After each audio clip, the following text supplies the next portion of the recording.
Why? Why do I have to suffer this way? I am the oldest one at home. I have to take it for my sister. I have to look after my sister now. I started looking after my sister since I was 14 and she was 2 years old.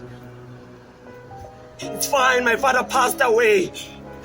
And that's okay, I understand. But why my mother left me alone with my little sister?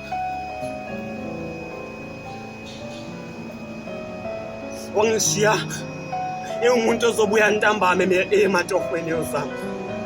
Kodwa kabuyanga. Even today, I am grieving. I'm in pain. I'm suffering.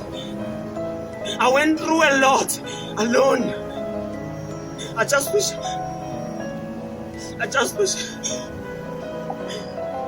I had a plan.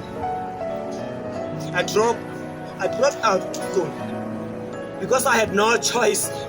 I had to look after my sister.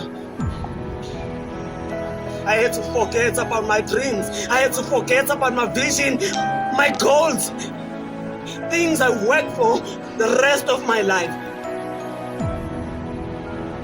Maybe I should kill myself.